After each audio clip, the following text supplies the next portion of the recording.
after we thought that he bailed because he was afraid to debate you, Ben is finally called in, probably because he heard my spirited defense of the Astros and knows that this whole thing is a conspiracy by the Yankees because we beat them 3 times, and everybody wants the Yankees to win so everybody makes more money.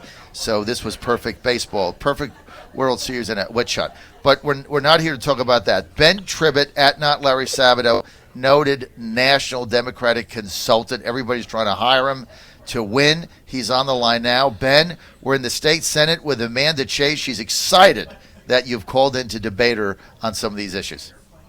Well, thank you for inviting me, John. And good morning, Senator. Good morning, Ben.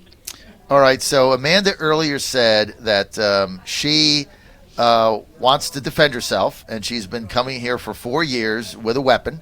And we also had the state police come in and tell her that she was being followed by somebody from Antifa. And she says that she is going to continue to come to the General Assembly with her weapon. And if she gets arrested and handcuffed and put in jail, so be it. Well, what do you say to that, Ben? Well, I think that all the legislators are actually allowed to carry a weapon. I think there's actually a law that says legislators can't be arrested during session. So I think Senator Chase is fine carrying a weapon. I don't think that people that we don't know should be carrying weapons around the Capitol. I don't think it's right to have a rally coming up with thousands of people that are unknown to the police and unknown to the legislators because they come from across the state, carrying weapons and threatening legislators with them. So, I always say that we never know what someone is going through. I talk to domestic violence victims. I've talked to a number of people, law-abiding citizens, who are very concerned about their safety coming here specifically to the Richmond area. Everyone knows that Richmond has a higher crime rate than many of the cities and counties in the Richmond area. These are people, law-abiding citizens, who have a concealed weapon permit, who have asked, they want to come to the Capitol. They want to show their support for the Second Amendment.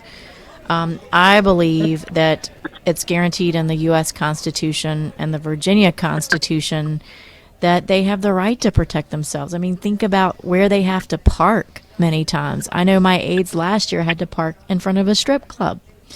And, downtown Richmond streets, I know Delegate Kirk Cox was held at gunpoint, robbed at gunpoint several years ago. I know that I've been in front of Meriwether's Cafe and had people attempt to put hands on me, and I was actually open carrying that day, and they stepped back. It's not just legislators, I think, that need to be able to protect themselves, but everyday average citizens deserve that opportunity as well. So, Ben? Well, I think that first of all, I think the crime rate on Capitol Square is virtually zero. But when you go off of and parking and when you're coming off the square, I think certainly, the legislature can step up security in adjacent areas to Capitol Square. I'm sure there will be next week. But this is what happens when legislators, including Senator Chase, who I believe participated in this, go around and spread rumors of the National Guard being called up to seize people's weapons. No, that's what John... Ben, that's not true. Democratic Congressman 4th District Don McEachin said that publicly. He's the one that started it. Don McEachin was responding to a hypothetical.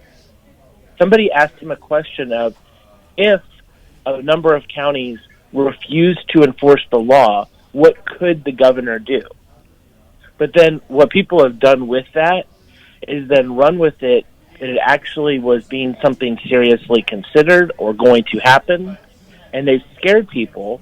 And I think that then when you have 10,000 people, it only takes one crazy person with a gun to shoot a legislator, and you can't take that back. And, unfortunately, having 10,000 good guys with a gun on Capitol Square isn't going to do you any good if there's one guy who is crazy and shoots someone with a gun. And I think that, this situation has come up because these rumors have gone around. It has stirred people up. I mean, the number of people that are paying attention to this is massive. And look, I think everyone should get their input into the state laws. I think that it's great to have citizen engagement, but in the way that it happened, this has encouraged someone crazy to come on Capitol Square and shoot a legislator. And I think that this is the only thing that can be done to ensure the safety of the legislators that are supporting these measures. Well, I mean, I guess I would say to that, I mean, people are allowed to carry on the Capitol Square. We confirmed that this morning. It's in the actual building itself that they are not allowed. They're now restricted as of midnight Friday evening. What I have noticed and what I have seen is the gun-free zones where criminals feel emboldened because they know that law-abiding citizens don't have guns. I've actually introduced legislation that prohibits gun-free zones, and in the event that there is one created, that organization, that agency, or that entity actually has to provide security for the people so that they're not sitting ducks. It's the law-abiding citizens that follow these laws, not the criminals. Murder is against the law. Rape is against the law, yet it happens each and every day and affects law-abiding citizens. I mean, we as legislators probably have an increased risk because, we're dealing with policy issues that people on both sides are passionate about, and we have to take public positions on those. But also, we don't know what people are going through. We don't know if they're victims of domestic violence. We don't know what their daily lives look like. I know I've had women to come to me that I've actually gone to the police. I know one lady in particular was, married to someone that imprisoned her in her own house, and she escaped. Well, look, it's bad. I mean, we don't know what people are going through. I love your bill that you put in that says if Governor Northam signs any of these gun-grabbing bills, that he loses his security detail and he can fend for himself like every other citizen. I love that bill. It's not going anywhere, but it makes a statement. We've only got 5 minutes. I want to change gears. I really want to get Ben to comment on the caucus stripping you of committee assignments and disenfranchising 250,000 constituents in your district because you don't do pay to play. Ben, let me ask you this. Tommy Norman's caucus fee to be on a committee now, he set a cash register up and said, you pay my caucus $10,000 if you're a Republican, or we will strip you of all your committee assignments. That sounds like pay to play to me. Ben, what if it was 25,000? What if it was 100,000? What if it was a million? I mean, how is this even constitutional? Why? Because Amanda Chase says, look, I'm not paying your caucus anything because I think you suck as a leader, so I'm not going to pay you anything, and she gets stripped of her committees. Ben, tell me how that's right. Yeah, so can I just clarify something, John? When I was watching on the first day, I thought Senator Chase did get a committee. Has she lost that committee? She got one committee assignment, which was local government, which, as you know, is the graveyard dumping ground that all the freshmen get in because it does nothing. But you're supposed to get 3 or 4 committee assignments. She had 4. They stripped her of 3. She got 1. I don't care that they gave her seat number 40 or what they changed her office. But to strip her of committee assignments, doesn't that rob her constituents of fair representation because she's not paying $10,000? Yeah, and I think that I think there is actually an issue with the linkage of, especially if it's a direct linkage with paying a caucus fee and committee assignments, because one's on the campaign side and one is on the official side. But I would say this: I think that Senator Chase put herself into a tough position here because she announced she was leaving the Republican Party, and the committee assignments are done by the parties. That's why even when I didn't say I was leaving the Republican Party. I'm still a member of the party who is leaving the caucus. I've never left the Republican Party. The Republican Party didn't kick you out last year?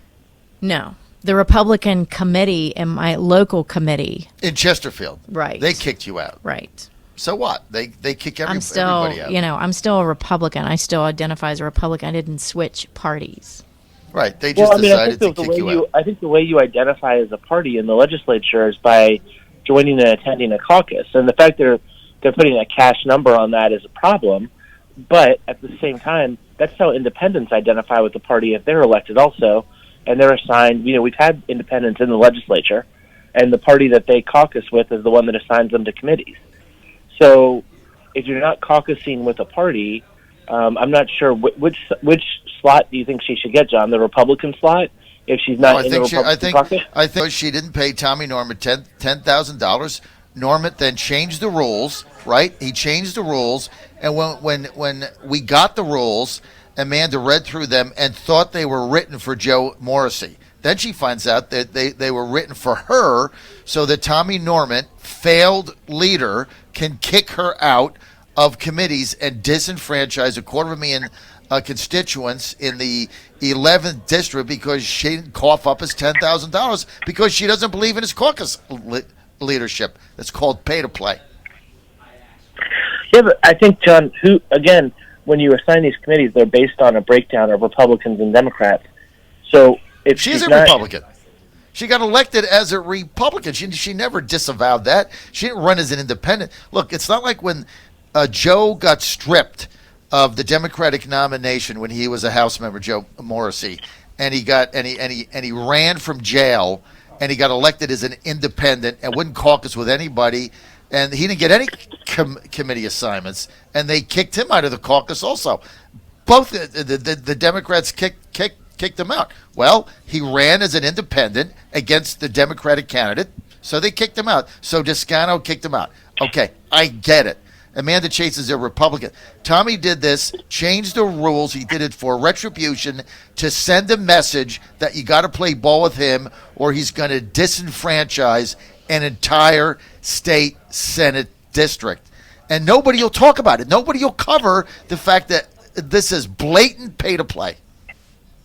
I think, John, first of all, if anything is going to happen with this, it's something that's a legal issue that's going to have to get taken to court. I hope she does it.